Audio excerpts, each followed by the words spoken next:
everyone! Welcome back to our channel. Andito na naman po ang nag-iisa ninyong Mama Mia para na naman sa panibagong kwento na ihahatid ko sa inyo ngayong araw.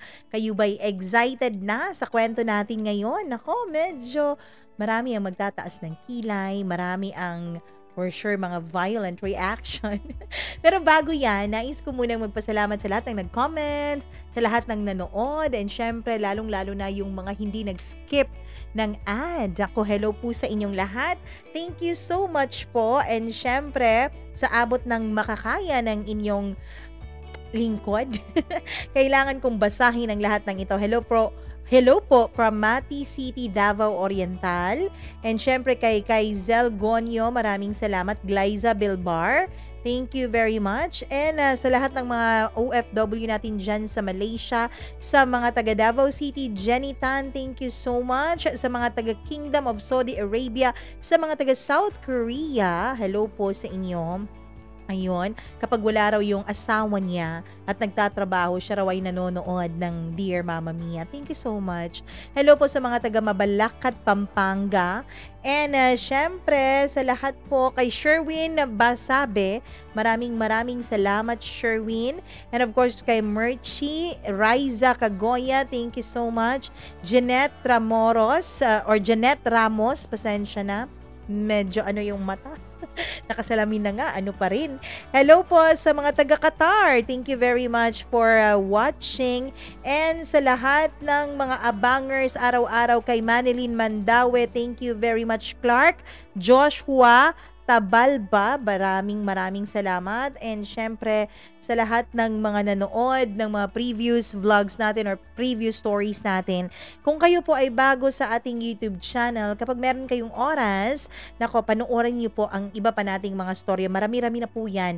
More than 100 na po. So marami kayong pagpipilian at marami rin kayong mga aral na mapupulot mula sa iba't ibang mga storya. Hello kay Jing Sky, OFW Taiwan, grabe, Bisayang dako si Ante. And syempre, hello po sa mga taga Bahrain and kay Moonchild, maraming salamat. Hans, thank you so much. And syempre, sa lahat ng mga nakinig sa atin, hello, maraming salamat po. Ang mga nag-comment sa storya ni Froilan kahapon, thank you very much. And syempre, hello po kay Marvy Montesilio, kay Ricardo Reyes, and syempre, kay Fatima Buesanali. Ayun, hello po. Loida, maraming salamat sa iyo, Loida, sa pakikinig mo. And hello raw sa asawa niyang si Jimmy at sa mga anak niyang si Trisha and Raven. Thank you very much. Pilyang Angel. Ganda naman ang name niya. And syempre kay Christy Demetrial, Miguel Santibanias. Para namang si Sergio Santibanias ito, Marimar?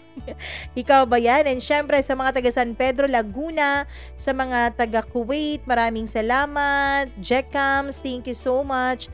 And syempre sa lahat ng mga nakikinig po, maraming salamat. Antonio Villanueva, Rachel Larasan, and syempre kay Ana Alcarazin, thank you very much. Alam ko po na marami nang excited kasi nga malapit na raw tayong mag 50,000. Kung kayo excited, ako naman ay kinakabahan. Huwag po kayong masyadong mag-expect sa storya ng buhay ko dahil hindi naman ganun ka makulay. Pero masasabi kong may kulay pa rin naman. Hindi nga lang rainbow. Huwag kayong masyadong ma-expect, ha? Kung ano expect nyo. Hindi ko alam kung paano ko sisimulan yon. Well, medyo malayo-layo pa naman. 43,000 subscribers muna tayo. Sa mga hindi nakakaalam po, sa mga bagong subscribe dito sa ating YouTube channel, pinangako ko kasi na kapag umabot tayo ng 50,000, storya naman ng buhay ko ang inyong mapapakinggan.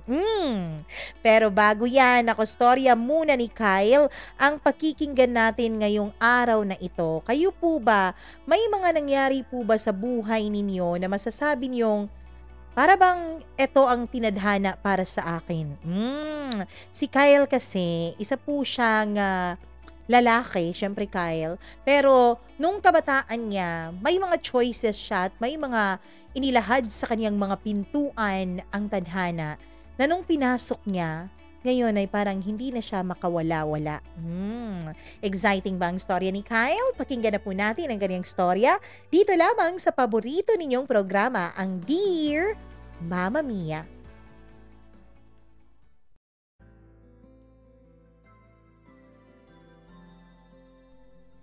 May mga pangyayari sa ating buhay na siyang nagiging dahilan kung ano at kung sino tayo ngayon. Mga pangyayaring humuhubog sa ating pagkatao at sa ating paglalakbay dito sa mundo. Dear Mama Mia, itago niyo na lamang ako sa pangalang Kyle. Ngayon pa lamang ay humihingi na po ako ng dispensa sa lahat po ng masasagasaan ng aking kwento. Sa lahat po ng mga hindi makakaintindi sa mga pinagdaanan ko. At nais ko munang magpasalamat in advance sa mga taong makakaintindi sa mga naging choices ko sa buhay. Mama Mia, lumaki po akong bullied sa school. Marami po kasi ang ayaw sa akin.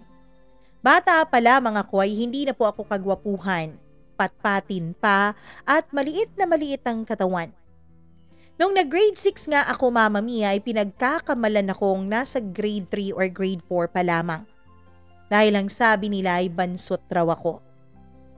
Iba't ibang mga panlalait po ang natatanggap ko mula sa ibang tao, maging sa sarili ko pong pamilya. Hindi naman sa hindi kagwapuhan o kagandahan ng mga magulang ko. Meron po silang itsura. Siguro nga lang kung si papa ko ay matangkad at moreno pero hindi masyadong kagwapuhan, si mama ko naman ay maliit pero maganda. Ang namana ko po sa kanilang mga itsura ay yung mga kapintasan pa nila. Namana ko po sa nanay ko ang height ko, samantalang ang kulay ko naman ang itsura ko ay namana ko sa tatay ko. Kaya naman, Mama Mia, lumaki talaga ako na puro panlalait ang naririnig ko mula sa ibang tao. Kesyo ang bansot ko raw, kesyo para raw akong loser, kesyo hindi raw nila ako ka-grade, at baka nabilong pa raw ako sa lower grades. Hanggang sa mag-high school ako, Mama Mia, ay ganun pa rin. May mga nagugustuhan ako pero alam ko naman na wala talaga akong pag-asa sa kanilang lahat. Alam ko naman, Mama Mia, na ayaw nila sa akin. Ako nga lagi ang tampulan ng tukso sa aming klase. Kapag meron pong mga bagong pinag-aaralan kami ng mga hayop, agad-agad na ikinukumpara yun sa akin ng aking mga kaklase. Lalo na yung mga kalalakihan, Mama Mia, na ewan ko ba kung ano bang ginawa kong mali sa kanila. Bakit ako na lang lagi ang kanilang nakikita, gayong wala naman akong ibang hangad, kundi ang mag-aral lang. Siguro nga, Mama Mia, dahil sa mga pambubuling natatanggap ko noon sa school, ay nawawalan din ako ng ganang mag-aral. Mama Mia, hindi ko talaga alam pero parang ayoko na pong tapusin ang high school ko noon. Kaso nga lang, alam ko naman na wala ring patutunguhan ang buhay ko kapag hindi ko yun gagawin. Hanggang sa umabot na sa punto na yung mga pambubuli nila sa akin ay may mga pisikalan na. Paminsan-minsan ay sinusuntok na ako ng mga kaklase kong lalaki lalo pat dumadaan ako sa kanilang harapan. Paminsan naman ay pasimple nila akong tinutulak kapag may mga gurong nakapaligid sa amin. Sobra-sobra po talaga ang mga pambubuling ginagawa nila. Kaya naman lumaki ako, Mama Mia, na wala talagang self-confidence. Lumaki ako na awang-awa sa sarili ko. Na para bang ayoko nang mabuhay. Parang ang gusto ko na lamang ay matulog na lang sa bahay at wag nang umalis pa doon. Hanggang sa natapos na rin ang kalbaryo kong yun. Nung graduate na ako ng high school. Mama Mia, tinanong pa ako ng mga magulang ko kung mag-aaral ba ako sa college. Sabi ko hindi. Ayoko na kasing mag-aaral dahil bukod sa trauma, Mama Mia, alam ko rin na masyadong pasanin yun sa mga magulang ko. Kaya naman pinauna ko na lang na pag-aralin nila yung ate ko dahil di hamak naman na mas matalino siya sa akin. Wala namang naging kontra ang mga magulang ko sa sinabi kong yon. Bagkus Mama Mia, nakaramdam pa nga ako na parang nakahinga sila ng maluwag nung hindi ko na pinilit na mag-aral pa. Hindi ko na lang yun masyadong binigyan ng pansin. Mama Mia, matapos kong ang graduate ng high school ay naging palamunin na lang ako sa bahay. Araw-araw akong sinesermonan ng mama ko dahil palagi na lang daw akong nasa kama at nakahiga kahit na anong oras na. Ang papa ko naman ay hindi na lang umiimik. Hanggang sa isang araw, 3 araw na noon na umuulan sa amin. Ang lugar kasi namin at ang barangay namin, Mama Mia, ay medyo bahain po. Yung bahay namin ay nasa medyo mataas na bahagi ng aming barangay kaya hindi kami inaabutan ng baha. Hapon na noon nung pauwi ang mga magulang ko at nakabota pa talaga sila dahil sa masyado na raw mataas ang tubig sa baba. Sinalubong ko naman sila ng payong pero nagtataka ako dahil may kasama sila. Mama Mia, kasama po ang kaibigan ng mama ko at ang kanyang mga anak. Kilala ko po si Tita Rachel. Dahil bata pa lamang ako ay palagi na siyang dumadalaw sa bahay. Mama Mia, pinapasok ng mga magulang ko si Tita Rachel at ang kaniyang mga anak. Ako naman ay nagmano sa kanilang 3, kay Mama, kay Papa at kay Tita Rachel. Ang sabi ng mama ko ay maganda na raw ako ng makakain dahil doon matutulog sa amin sina Tita Rachel ng ilang araw dahil binaha raw ang lugar nila. Wala raw kasi ang asawa ni Tita Rachel dahil kakasampalang nito sa barko. Seaman po kasi ang kanyang asawa, Mama Mia. Kaya naman, nagluto ako kahit na ayaw ko dahil may ibang tao. Isa kasi sa ayaw ko talaga, Mama Mia, yung nasesermonan ako sa harap ng iba. Ayokong napapahiya ako. Kaya naman, sumunod at tumalima na lang ako sa utos noon ni Mama. Pagkatapos kong makapagluto ay tinawag ko na sila sa pagkainan at kumain na kami. Mama Mia, yung mga anak po ni Tita Rachel ay nasa elementarya pa lamang. Magkatrabaho kasi noon sina Tita Rachel at Mama, pero di hamak na mas bata po ng 10 taon ang Tita Rachel ko kaysa sa mama ko. Hindi na raw ito nagtrabaho mula nang makapag-asawa ito ng seaman. At yung mga anak niya ngayon, ang isa ay nasa kindergarten pa lamang habang yung dalawa ay nasa elementarya na. Habang kumakain kami ay nakikinig lang ako sa kwentuhan ng mama ko at ni Tita Rachel. Mabuti raw at tumawag ang mama ko dahil hindi na raw niya alam kung ano ang gagawin niya gayong unti-unting tumataas ang tubig sa kanilang bahay. Sabi naman ng papa ko ay pwede siyang magstay sa bahay namin as long as gusto niya. Ako naman, Mama Mia, ay lihim na napasimangot. Anong as long as gusto niya? Saan ako matutulog? 3 nga lang ang kwarto ng bahay namin. Yung isa ay ginagamit ng 2 kong kapatid na babae at yung isa naman ay sa mga magulang ko at syempre yung isa ay sa akin. Hindi nga ako nagkamali dahil nung matapos na kaming kumain ay inutusan ako ni Mama na linisin ang kwarto ko at mag-spray na rin ng disinfectant dahil doon raw matutulog si Tita Rachel at ang mga anak niya. Ako naman ay lihim na nagdadabog na tumalima sa mga utos. Ako na naman ang masasakripisyo. Ako na naman ang matutulog sa sala. Ako na naman ang mawawala ng privacy. Mama Mia, wala na akong nagawa noon. Pagkatapos kong maglinis ay pumasok na sina Tita Rachel at ang mga anak niya sa kwarto. Ako naman ay nahiga na lang dun sa may sofa namin. 17 years old na ako noon, Mama Mia. Mag-i-18 na po ako kaya hindi na ako kasya sa sofa namin. Oo, maliit ako pero di hamak na mas maliit naman yung sofa namin dahil hindi naman nga kami mayaman. Nasa ganun akong pag-iisip nung bigla akong nakatulog. Naalimpungatan na lang ako, Mama Mia, nung magising ako dahil may kakaibang ingay sa kwarto ko. Kung saan nagsistay si Tita Rachel at ang mga anak niya. Pinabaliwala ko na lang sana yun noon pero bigla na lang akong nakarinig ng mga mumunting ungol. Hindi ko alam kung anong meron. Dahil sa sobrang kuryosidad ko, Mama Mia, ay unti-unti akong lumapit sa pintuan ng kwarto ko at dahan-dahan yung binubuksan. Mama Mia, gulat na gulat ako sa nakita ko. Si Tita Rachel po at si Papa ko ay may ginagawang milagro sa kwarto. Kitang-kita ko na hubad ang pang-ibabang suot ni Tita Rachel. Samantalang yung shorts naman ni Papa ay nakababa hanggang sa kanyang tuhod. Kitang-kita ko rin ang mga ari nila, Mama Mia, na nagsasalpukan at nagsasabungan.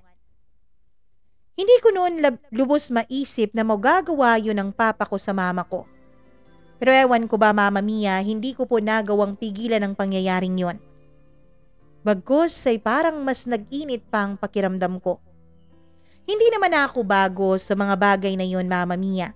Aminin ko naman na nanonood po ako ng mga malalaswang video sa internet. Kaya nga, isa yun sa rason kung bakit inis na inis ako na wala akong privacy dahil may natutulog na iba sa kwarto ko. Nung makita kong palapit na silang matapos ay dali-dali akong umalis doon at pumunta ako sa sofa at nagkukunwaring natutulog. Mama Mia, medyo madilim na noon kaya hindi nila nahahalata na medyo nakabukas ang kaliwa kong mata. Nakita akong dali-daling lumabas si Papa mula sa kwarto at pumunta ito ng kusina. Pagkatapos ay pasimple itong pumasok sa loob ng kwarto nila ni Mama. Si Tita Rachel naman, pagkapasok ni Papa sa kwarto nila ni Mama ay siya namang lumabas mula sa kwarto at nag-CR. Pagkatapos ay nilapitan niya ako sa sofa. Para bang tinitignan niya kung gising pa ako. Hinigising niya ako, Mama Mia, pero nagkukunwari talaga akong tulog. Hanggang sa umihip ang malakas na hangin at bigla akong gininaw. Doon ay pilit niya talaga akong pinapabangon. Kyle? Kyle, gumising ka. Nakakaawa ka naman. Sige na, lumipat ka na dun sa kwarto kasama namin ng mga anak ko. Pagkasabi niyang yun, Mama Mia, ewan ko ba pero parang may magnet ang mga paa ko. Unti-unti ay binukas ko ang mga mata ko na nagkunwaring naaalimpungatan. At nung nagising na nga ako, ay tinanong ko siya kung ano ba ang sinasabi niya. Sabi niya ay doon na lang daw ako matulog sa kwarto kung saan sila nagsistay. Ako naman, Mama Mia, ay tumalima rin.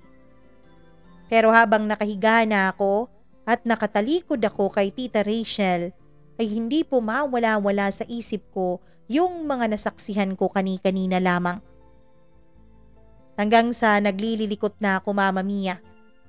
Nung bigla ay nasagi ko ang kanyang likuran, ay napagtanto kong naka-back-to-back na pala ang posisyon naming dalawa. Hindi ko alam kung natutulog na si Tita Rachel. Pero hindi pa naman malalim ang kanyang paghinga, kaya pakiwari ko ay gising pa siya. Ang ginawa ko na lang, Mama Mia, ay nagtulog-tulugan ako. Ilang sandali pa, ay tumihaya ako para makita ko ang posisyon niya. Nakatalikod pa rin siya sa akin. Pero yung suot niyang shorts ay nakaangat, Mama Mia. Kaya naman kitang-kita ko ang puti at bilugan niyang mga hita. Ako naman ay nakahiga lang. Hanggang sa unti-unti akong pumihit paharap sa kanya at unti-unti ay dinantay ko ang braso ko sa kanya. Wala pong naging reaksyon. Kaya naman hinayaan ko na lang. Pero hindi talaga ako makatulog. Siguro mag-aalauna na noon ng madaling araw, nang unti-unti, Mama Mia, ay parang gumagalaw ang mga kamay ko. Hinihimas ko sa may bandang tiyan niya si Tita Rachel. Wala siyang imik at wala rin siyang reaksyon. Siguro nga ay natutulog na siya. Pero habang pinagmamasdan ko siyang humihinga, may pakiramdam ako na gising pa rin siya, Mama Mia. Kaya naman inangat ko ang kamay ko papunta sa kanyang dibdib. Nung hawakan ko yun ay naramdaman ko ang lihim niyang pagsinghap at paghinga ng malalim. Kaya alam ko na gising pa siya.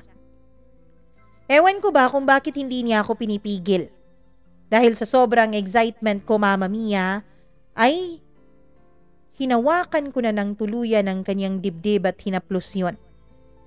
Wala pa rin siyang reaksyon pero nakatayo na ang kanyang dibdib kaya alam ko, Mama Mia, na nagugustuhan na niya ang ginagawa ko sa kanyang katawan. Doon ay bigla ko siyang pinihit paharap sa akin.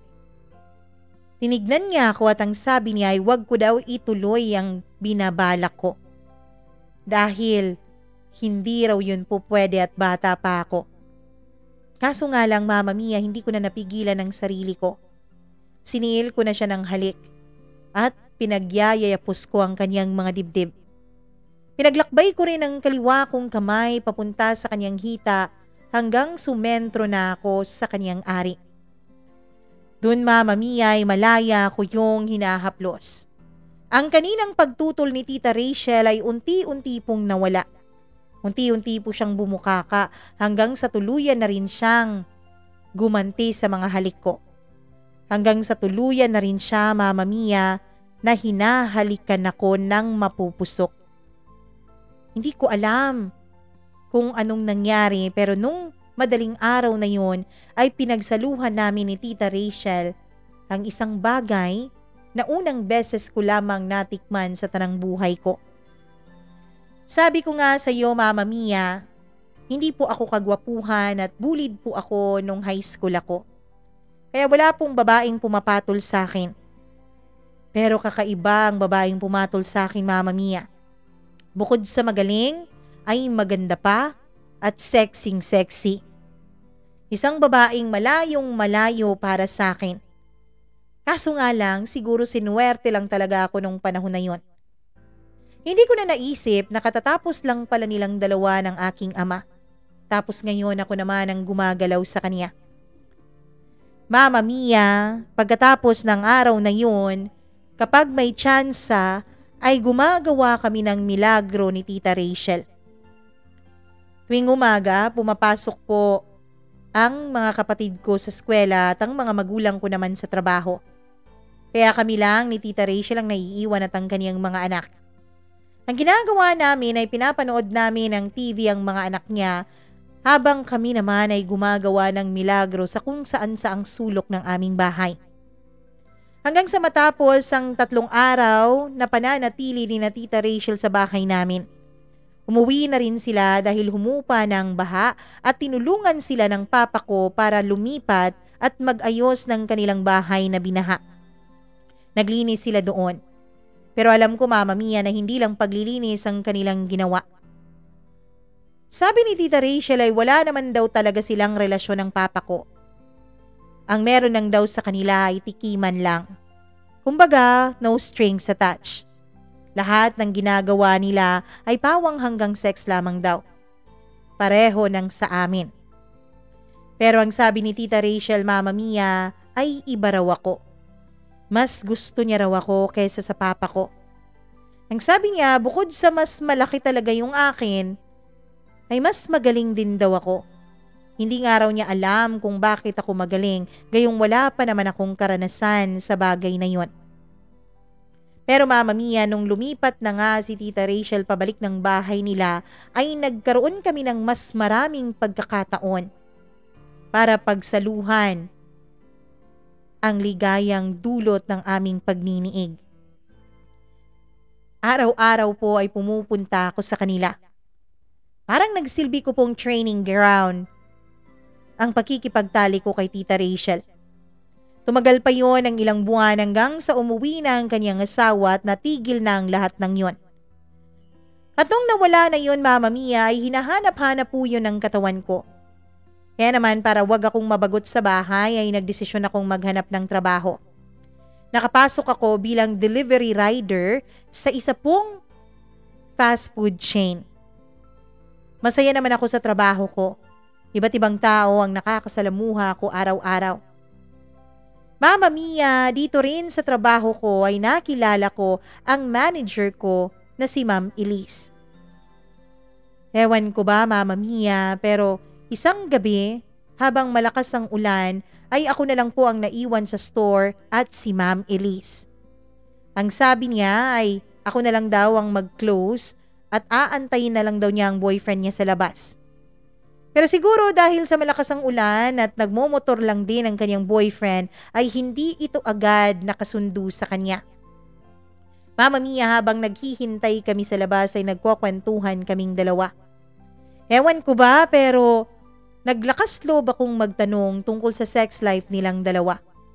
Akala ko nga ay magagalit sa akin si Ma'am Elise pero hindi pala nangyari yon. Mama Mia, buong tapang niyang kwenento sa akin ang mga pinagagagawa nila ng boyfriend niya. Doon ay bigla na lang po akong nag-init. Kaya naman, tumabi ako sa kanya. Idinantay ko ang kanang kamay ko sa kanyang legs. Habang nagkukwento siya ay pasimple ko yung hinihimas at wala naman akong nakitang violent reaction sa kanya. Hanggang sa nung hinalikan ko na siya sa kanyang lieg. Ano ka ba naman, Kyle? Huwag nga dito, baka may makakita sa atin. Sabi niya. Mama Mia, natuwa talaga ako sa narinig ko.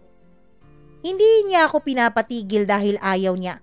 Pinapatigil niya ako dahil hindi niya gusto na may makakita sa aming dalawa.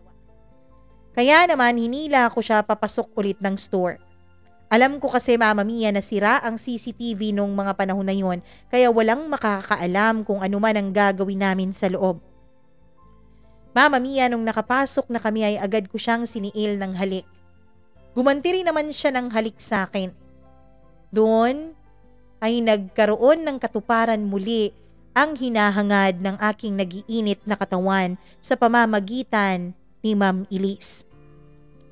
Mama Mia, nasa kasagsagan na kami ng aming bakbakan nang bigla na lang mag-ring ang cellphone niya. Ang sabi niya ay tumatawag na raw ang boyfriend niya at nasa labas na raw ito. Pero hindi pa rin ako tumitigil sa ginagawa ko sa kanya. Siya naman ay hindi ko malaman kung gusto ba niya na tumigil ako o gusto ba niyang ipagpatuloy namin.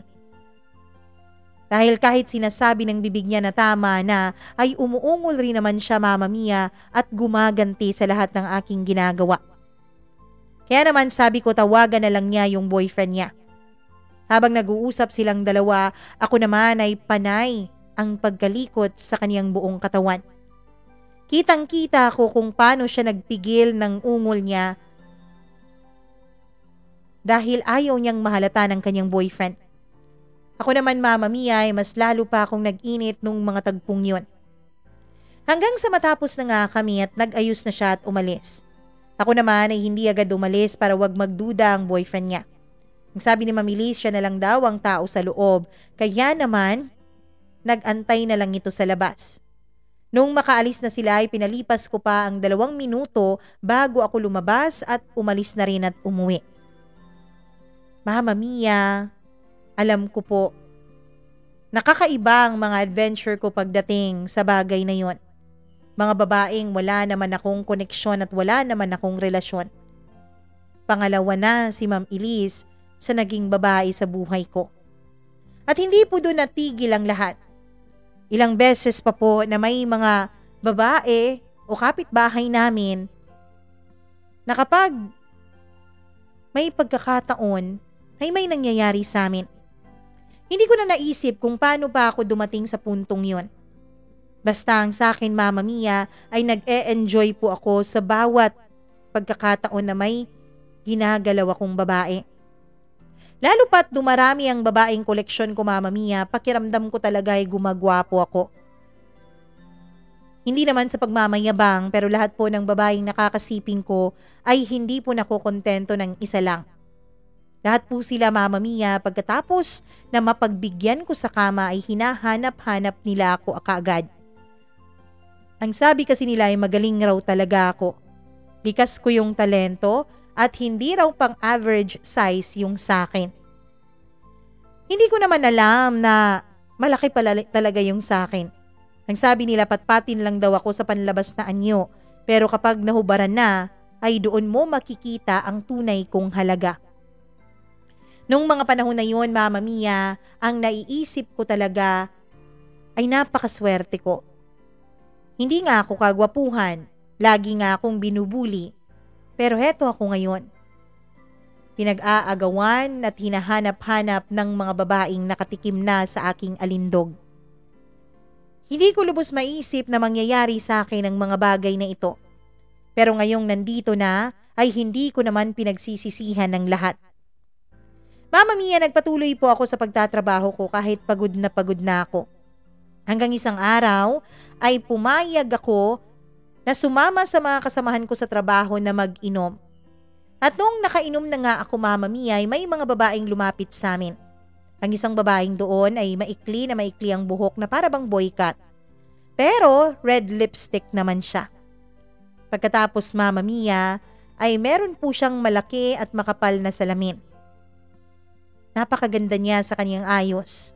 Sexing pulang damit na parang hanggang tinabunan lang ang kanyang panlikuran. Napaka-sexy niya talaga. Kaya naman hindi na ako nag-atubili nung lumapit siya sa akin at nakipagkilala. Hindi lang naman sa akin kundi maging sa mga kasamahan ko sa trabaho. At nung nagkainuman na kami, ay nagkayayaan ang lahat na mag-beach na lang muna. At doon sa beach, Mama Mia, dahil nga medyo tipsy na ang lahat, ay parang kung anong-ano na ang mga ginagawa namin. Ako, for example, Mama Mia, ay nilapitan ko na yung babaeng yun at hinalikan ko na lang siya bigla. Agad naman siyang tumalima at sumunod sa akin nung akin siyang hinila papunta sa mga madidilim na bahagi ng beach resort na yun. Mama Mia, itago na lang natin siya sa pangalang Kayla. Si Kayla po ay napaka-wild pagdating sa usaping yun. Hindi ko siya kaedad. Alam ko na mas matanda rin siya sa akin ng siguro 5 hanggang 10 taon. Siguro nga, Mama Mia, hindi talaga ako attractive sa mga kaedaran ko. Siguro nga ang mga nagkakagusto talaga sa akin ay yung may mga edad na. Ako naman ay wala ring reklamo dahil masaya naman ako sa mga pinaggagawa ko sa buhay. Mama Mia, hanggang sa tuluyan hanggang may nangyari sa amin ni Kayla nung gabing yon. Pagkatapos na may mangyari sa amin ay sinabi niya kaagad na sayang daw ako. Tinanong ko siya kung bakit niya nasabing sayang ako. Sabi niya, may talento daw ako sa pakikipagtalik at more than average daw yung sa akin. Kaya ko raw yung pagkakitaan kung papayag lang daw ako. Mama Mia, hindi ko alam ang mga pinagsasasabi niya. Oo, alam ko na kailangan ko magpabayad pagdating sa ganun, pero paano naman ako makakakuha ng trabaho na yun? Sinabi ko yun sa kanya at ang sabi niya, siya na raw ang bahala. Basta ang kailangan ko lang gawin ay ang sumunod sa lahat ng mga pinag-uutos sa akin. Ang kailangan ko lang gawin ay paligayahin kung sino ang nasa harapan ko. Mama Mia, pumayag naman ako sa gusto niya. Lalo na nung sinabi niya sa akin na pwede akong kumita hanggang 10,000 pesos kada gabi. Napakalaki naman nun. Kahit siguro magpapakapagod ako ay hindi ko yun kikitain ng buong linggo sa trabaho ko. Kaya naman sa walang pag-aatubili ay pumayag ako. Pero Mama Mia, hindi po ako umasa dahil pakiramdam ko nga noon ay parang pinagtitripan lang ako ni Kayla. Kinuha niya ang cellphone number ko. Lumipas ang 3 araw pero walang Kayla na tumext o kahit tumawag man lang sa akin. Kaya hindi na ako nag-isip pa sa kanya, Mama Mia. Nagpatuloy ang buhay, paminsan-minsan lalo na nung umalis na ang asawa ni Tita Rachel papunta sa barko, ay pumupunta na rin ako sa kanila para magparaos. Pero hindi na yun ganun kadalas, Mama Mia, dahil nga may trabaho na ako at may iba na rin gumagamit ng katawan ko. Hanggang sa isang araw ay nakatanggap ako ng text mula sa isang unknown number. Sabi niya magkita raw kami. Doon kami nagkita sa fast food chain kung saan ako nagtatrabaho. Buti na lang talaga at day off ko nung araw na yon. Napaka-sexy ni Kayla nung magkita kami, kaya naman nakita ko ng mga kasamahan ko sa trabaho ay palihim na kumakantsaw at humahanga sa akin. Ako naman ay proud na proud ako sa sarili ko noon. Oo, hindi ako kagwapuhan pero isang magandang babae ang kasama kong kumakain at nililibre pa talaga ako. Pagkatapos namin kumain ay kinausap na niya ako. Payag ba daw ako dun sa sinabi niya sa akin nung nakaraan? Anong sinabi? Yung sabi mong, ibubugaw mo ko? Sabi ko sa mahinang tinig. Tumawa siya, Mama Mia. Well, ganun na nga. Ano, payag ka ba? Marami akong kliyente kung alam mo lang. Tinanong ko siya, Mama Mia, kung matagal na ba siyang nagbubugaw ng mga lalaki. Ang sabi niya, medyo matagal-tagal na. Actually, nung gabing nilapitan niya ang grupo namin ay hindi talaga ako ang kanyang puntirya noon, kundi ang kasamahan ko sa trabaho. Kaso nga lang ay umalis sa ganito dahil may naghihintay na asawa. Kaya naman nung hinalikan ko raw siya, ay sinigurado niya munang tignan kung okay raw ba ako. At nung pumasa ako sa standards niya, sabi niya ay makakapasa rin ako sa mga kliyente niya. Tumawa na lang ako, Mama Mia, at ang sabi ko, go ako dyan, basta ba if the price is right. Ang sabi niya, wag daw akong mag-alala sa bayad at siya na ang bahala sa mga yun. Sabi ko, mag-aantay na lang ako ng text o tawag mula sa kanya. Lumipas ang 2 araw nung nakareceive nga ako ng tawag sa kanya. Sabi niya, may ipapasundo raw siya sa akin. Akala ko naman kung sino, pero kapatid pala niya. Makababata niyang kapatid na lalaki ang sinundo ko sa school. Pagkatapos ay nagkita kami sa isang fast food chain at may binigay siya sa akin. Isang numero ng taxi na alam na raw kung saan ako nito dadalhin. Pero ang sabi niya, Mama Mia, dapat daw wag kong tandaan ang lugar. Kung pwede raw ay pumikit ako, mag-blindfold ako nang sa ganon ay hindi ko malaman kung saan ako dadalhin ng taxi driver na yon. Ako naman, Mama Mia, ay hindi sumunod sa mga sinabi niya. Nakakatakot kaya kapag hindi ko alam kung saan ako pupunta. Paano kapag bigla na lang akong isalvage doon, hindi ba? Kaya naman pumipikit-pikit ako dahil tinitignan ako ng taxi driver pero hindi masyadong pikit yun. Yun bang may naaaninag pa rin ako sa daan na dinaraanan namin. Lumipas ang 30 minuto, Mama Mia, nung biglang tumigil ang taxi driver sa isang malaking bahay. Ang sabi niya, dun raw ako pumasok at dun raw nakaschedule ang booking ko. Ako naman, Mama Mia, ay tumalima agad at bumaba na ng taxi. Namangha ako sa bahay na nakita ko. Bakit may seserbisyuhan ako dito? Ano bang meron sa bahay na to?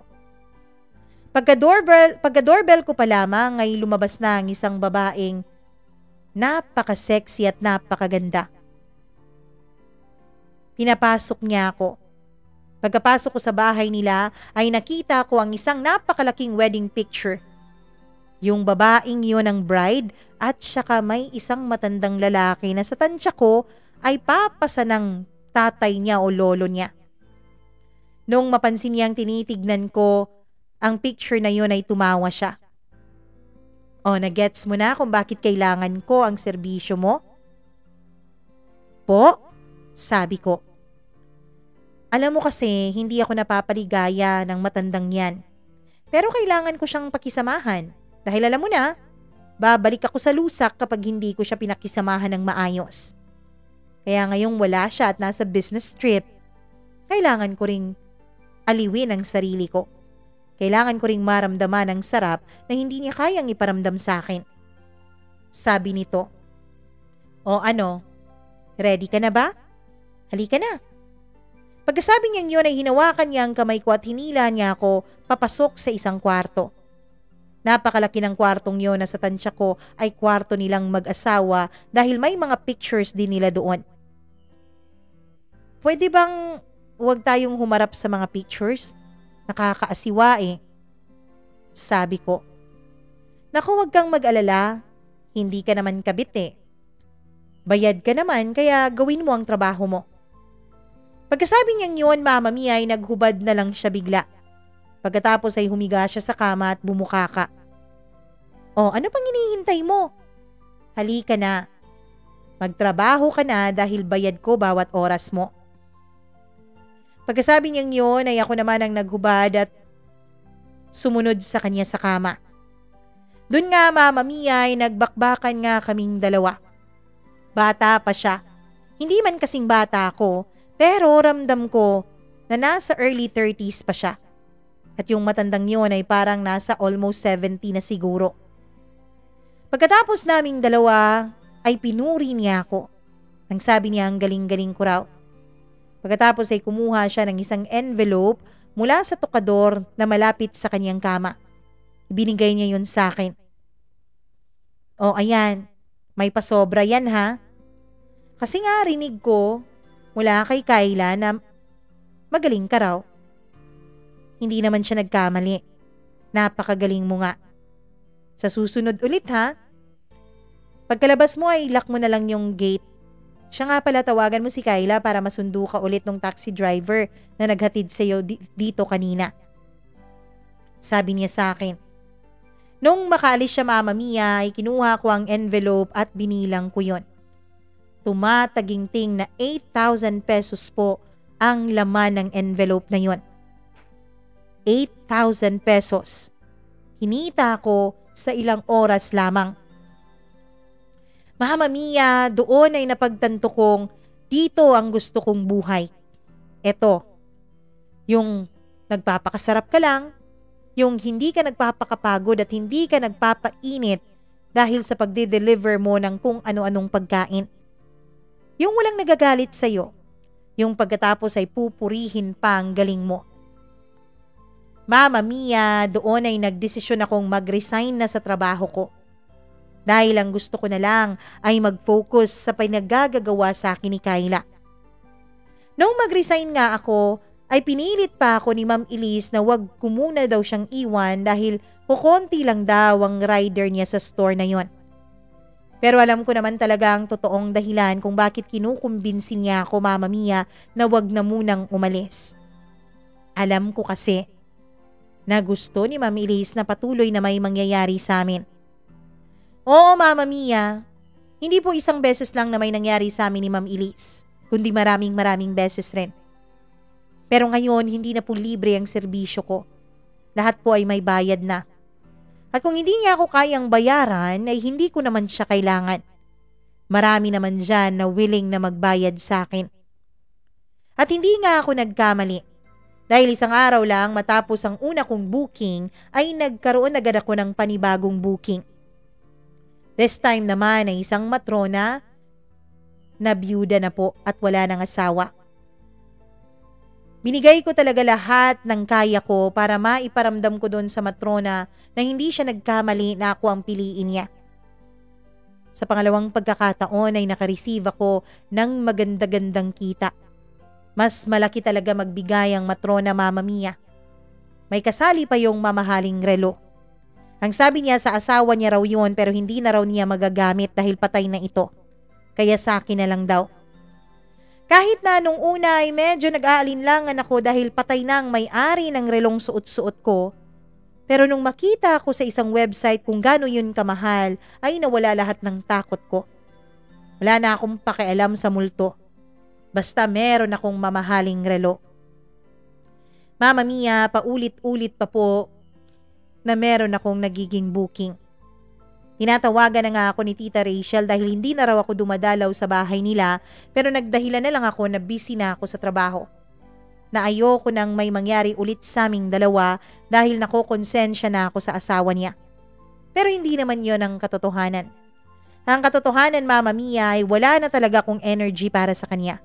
Dahil lahat ng energy ko ay nire-reserve ko na lang sa mga babaeng nagbabayad sa akin.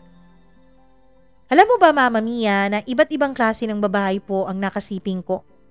Meron po yung mga wild, meron naman yung medyo tahimik-tahimik sa umpisa, at meron naman po yung tahimik talaga.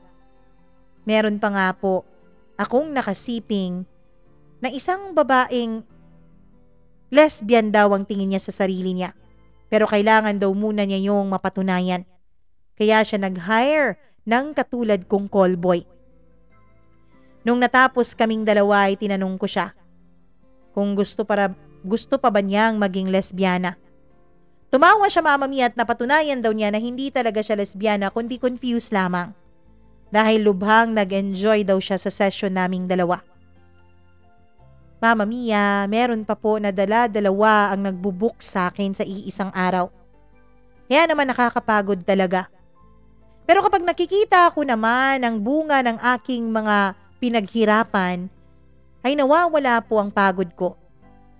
Mama Mia, nagtataka po ang mga magulang ko kung bakit bigla na lang ay naparenovate ko ang bahay namin. Hinaganda ko ito at bumili ako ng mga bagong appliances. Nag-grocery rin ako para sa bahay.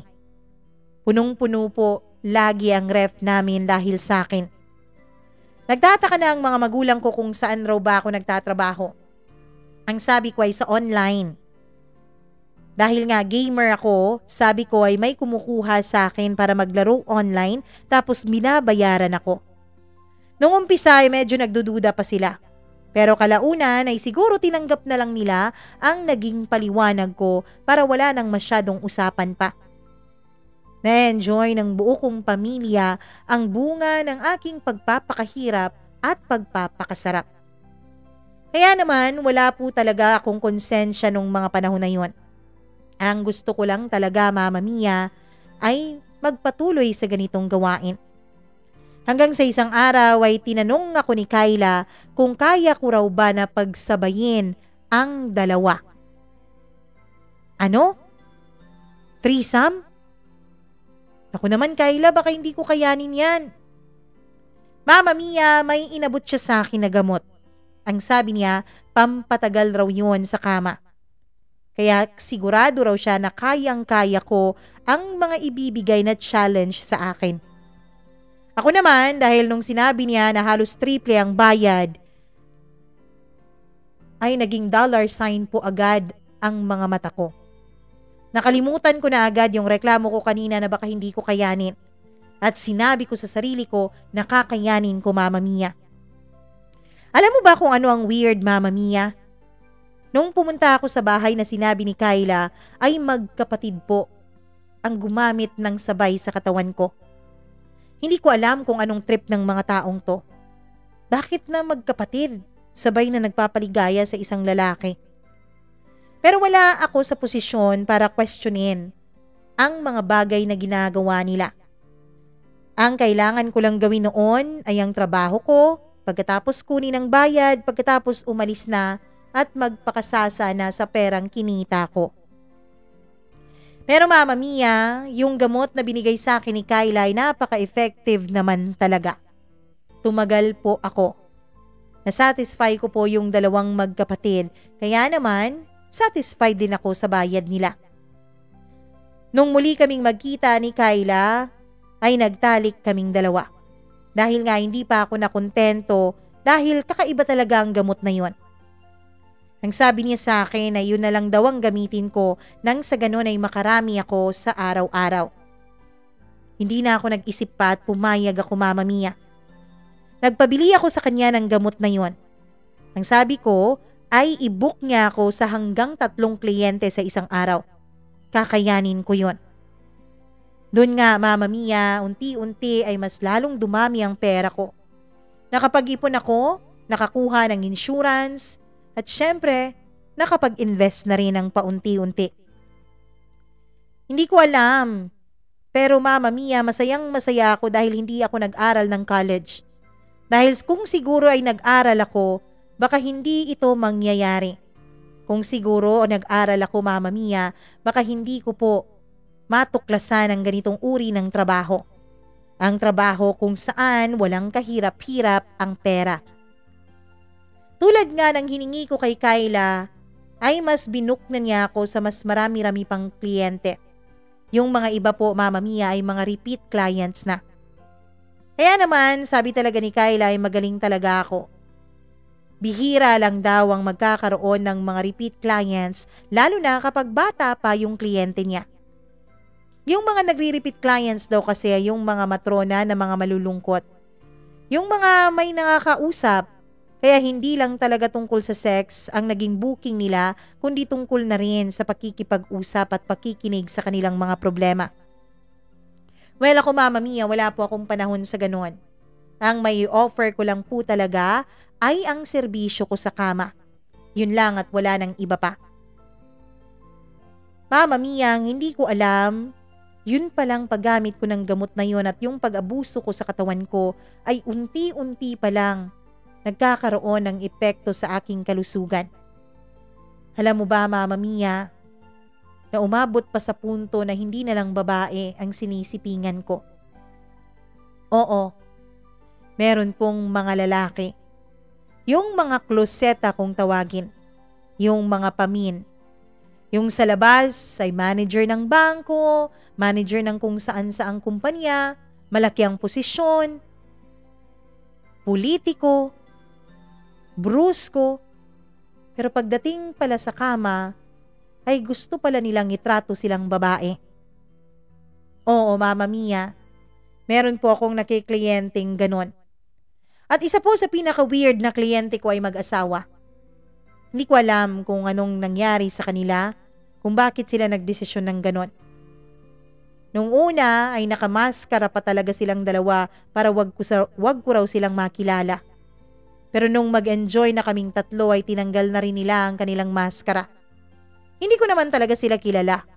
Siguro ang ayaw lang talaga nila ay yung makilala ko sila sa labas kapag nagkita-kita kami. Sinabi ko naman na wala po akong balak na kilalanin ng mga kliyente ko o kausapin sila sa labas. Meron po akong client and service confidentiality.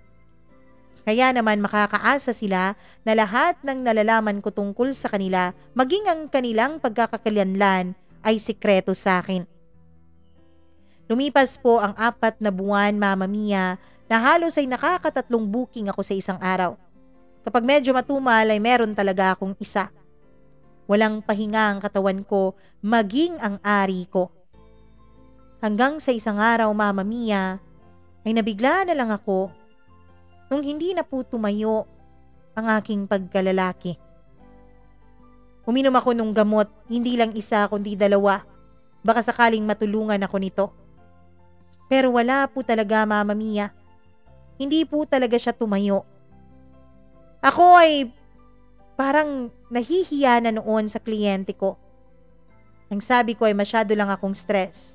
Buti na lang talaga at naintindihan naman niya ang sinasabi ko at nireschedule na lang namin ang saming 2. Kumuha na lang siya ng ibang magsiservisyo sa kanya. Ako naman, Mama Mia, ay agad tinawagan ni Kyla. Tinanong niya ako kung ano raw bang nangyari, kung bakit bigla na lang akong umurong sa kliyenteng yon.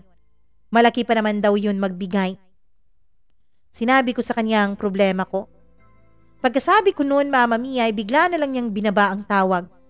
Nung tawagan ko siya ulit ay hindi na ito nagri-ring pa. Hanggang sa nakatulog na lang ako. Pagkagising ko kinabukasan, Mama Mia, ay masakit na masakit ang ari ko. Nung umihi ako, ay parang may mananana at dugo na sumama sa ihi ko. Mama Mia, gulat na gulat po talaga ako noon. Ano bang nangyayari sa akin? Nagkasakit ba ako dahil sa mga pinagagagawa ko?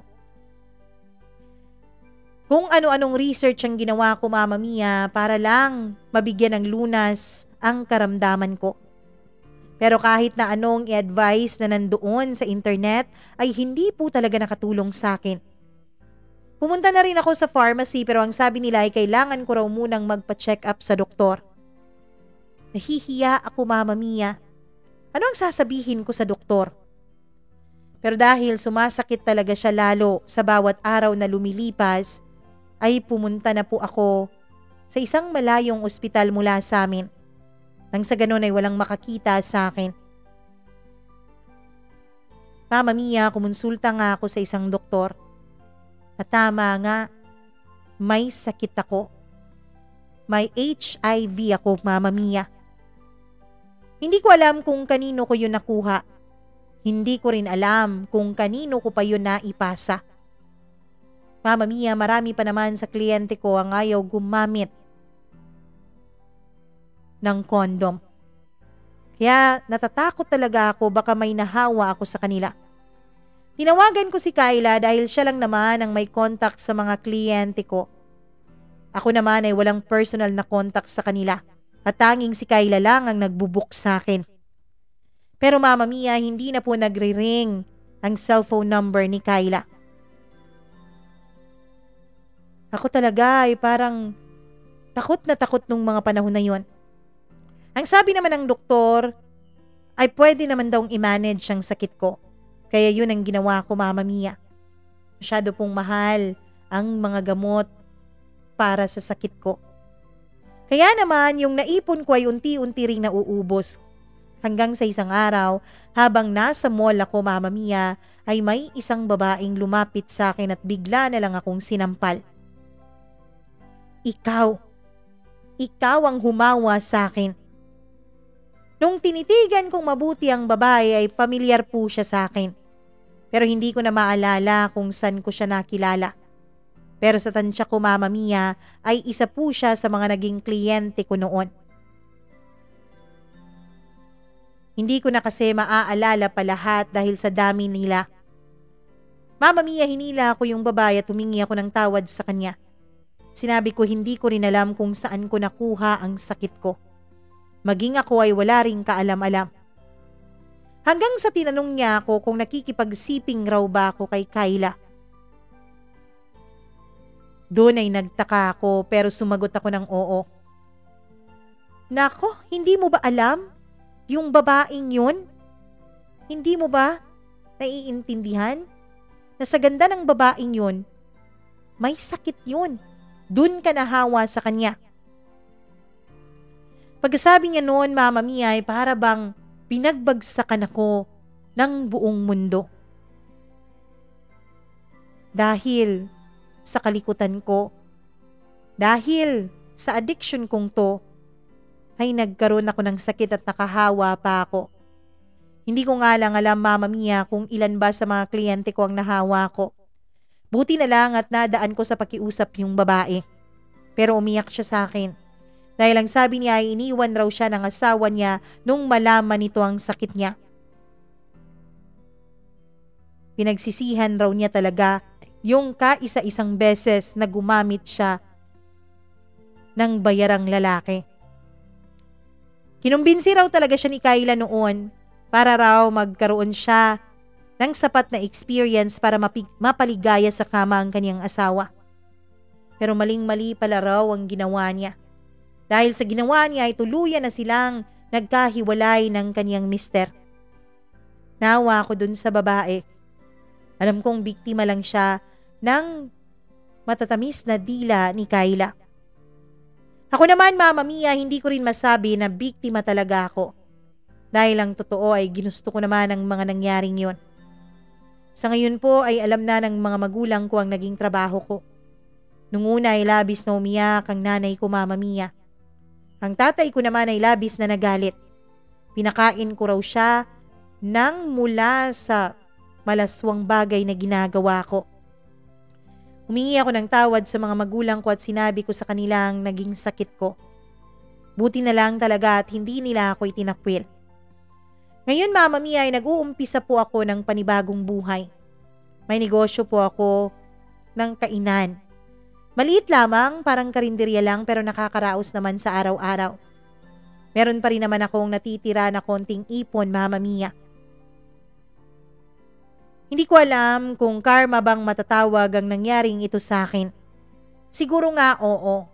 Siguro nga kinarma ako dahil sa mga pinaggagawa ko dati. Mama Mia, ito po ang kabayaran ng lahat ng ginawa ko. At kung ano ako ngayon, yun po ay dahil sa mga pinagdaanan ko noon. Kung ano ako ngayon, yun po ay dahil sa mga naging karanasan ko sa buhay. Nawa po ay wala nang maging katulad ko. Nawa po ay maging maayos na ang takbo ng mundo pati na ang pag-iisip ng bawat tao. Hanggang dito na lamang at maraming salamat sa pagbibigay mo ng oras para basahin itong aking kwento. Siya nga pala, Mama Mia, isa po ang YouTube channel mo sa mga nakakatulong sa akin sa araw-araw, lalo na kapag inaatake na ako ng aking anxiety at depression dahil sa aking sitwasyon. Maraming salamat po talaga. Lubos na gumagalang, Kyle.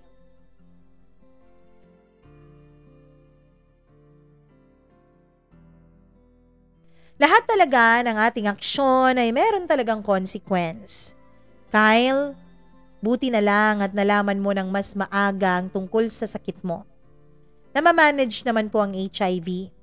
Pero kapag lumala na yun at pumunta na sa AIDS, yun po ang mas delikado. Sana po sa mga taong gumagawa ng mga ganitong bagay, sa mga taong ginagamit ang katawan nila para magkapera, sana po unahin din po natin ang ating kalusugan at kaligtasan. Hindi ko po kayo i-judge kung ano man ang pipiliin yung landas. Inyo yan eh. Wala akong karapatan dahil hindi naman din ako malinis. Isa rin akong makasalanang tao. Kaya wala akong karapatan na husgahan kayo.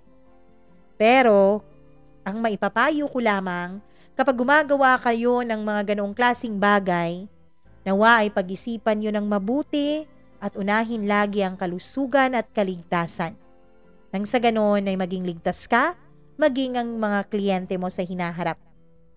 Maraming salamat Kyle sa pagbabahagi mo ng kwento mo dito sa ating yung munting YouTube channel. Maraming salamat po. At kung katulad ni Kyle ay may nais kayong i-share dito sa ating channel, ang gawin niyo lamang ay mag-email lamang po kayo sa akin, mamamiacdo0317@gmail.com. Huwag niyo pong kalimutan na i-like at i-share ang video na to. I-click ang notification bell kung nakapag-subscribe na kayo. Kung hindi pa, subscribe naman po tapos click the notification bell para lagi kayong updated sa bawat video na ating i-upload. Meron din pong mga link dyan ng mga videos na kung hindi nyo pa napanood, please po panoorin nyo kapag meron kayong time. Ako po ang nag-iisa ninyong Mama Mia. Magandang araw sa inyong lahat.